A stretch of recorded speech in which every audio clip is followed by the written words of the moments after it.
August 5th of 2025 that has now been indicted.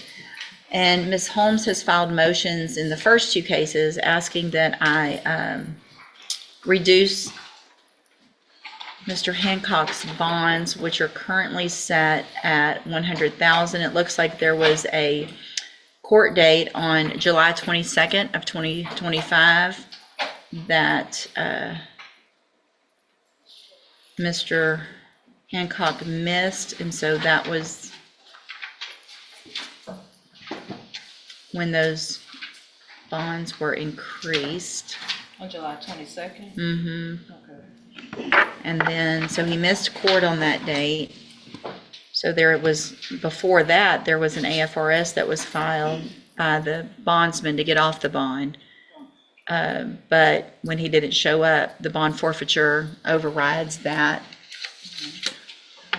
And so that was the bond forfeiture. And then also, since then, there was a request for an emergency protective order.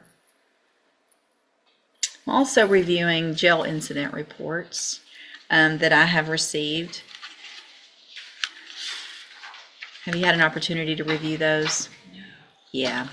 Why don't you take a look at those, and then before you try to make arguments on behalf of your client who's making things very difficult for you, y'all can go review those, and then we'll come back and discuss the bond. Judge, I think if you just let me review his criminal history, the decision will be very easy. I've already know what I'm going to do, but I'd be glad for you to do that as well. Go ahead. He's habitual on this continuing violence against the family case. He has a total of, I believe, 10 prior felonies. And on these two evadings, the state jail and evadings with prior evading convictions, he has a total of 7 evadings.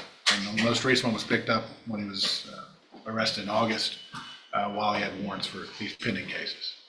His priors that are not evadings include firearms, drugs, and burglary. Okay. Ms. Holmes? He had only been off of parole about 2 months before the new offense date in April. Honestly, based on everything I'm seeing, I'm not sure the bonds are satisfactory. We'll see. Ms. Holmes, any, So, Your Honor, I was provided some documentation. Apparently, Mr. Hancock did go to the hospital in July, which I believe at the time he did provide that documentation to the bondsman. I'm not sure if he was aware that an AFRS had been filed at that point. He is aware that he needs to behave in the jail. really, you're aware of that? Yes, ma'am. How old are you? I'm 36. You're 36 years old, so you needed to come here today and have her tell you you need to behave in jail? No, ma'am. This is ridiculous. These people are just going to work and trying to do their job. That's all. Yes, ma'am. You know, I mean, that's what the rest of us do. We go to work, we do our job, we go home, we live our lives, and we don't have punks like you acting like this and treating us this way when we're at our job. The way you have spoken to the officers, the female, they disrespect you first. Do you think you earned their respect? You're in jail. You follow the rules. Their job's just to do their job. If it's time, you don't get to make decisions in jail. You don't get to decide when you turn the lights on and off. You don't get to decide when you go to bed or when you eat. It's not your decision anymore. That's what happens when you continue to violate the law. You've lost your right to make those decisions. So it's their decision to try to keep everybody in order out in the jail the best they can. And the way you have spoken to them and threatened them is actually a violation of the law, and you could end up with more cases for threatening a correctional officer. So just keep going, keep stacking it up. I'm sure a jury later will love to hear all of that. They'll love to hear it. You're looking at 25 to life on one of your cases. Keep it up. Let's see what happens. Because a jury will see all of this. And if you think I'm going to take some great deal that they're going to negotiate, or you think Mr. Nichols is going to give you some great deal, it's not happening. So you're old enough to know better. I'm going to deny the motions for a bond reduction in cause numbers 25 DCCR 0737 and 0738 based on several factors: your criminal history, the fact that you did miss court, the fact that your bondsman had already filed an AFRS, your jail incident reports.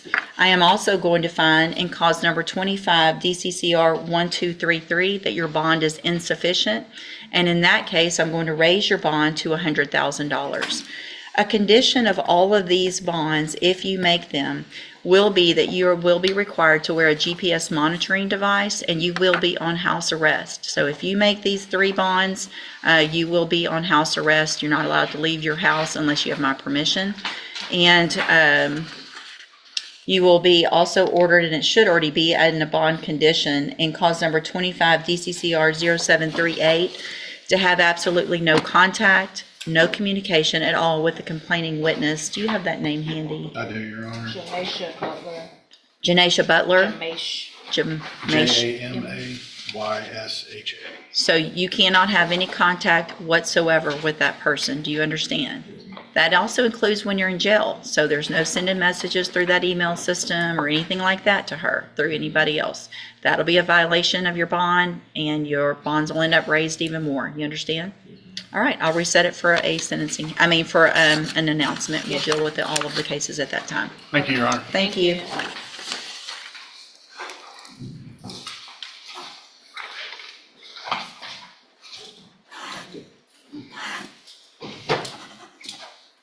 I don't know if you need to do, if I need something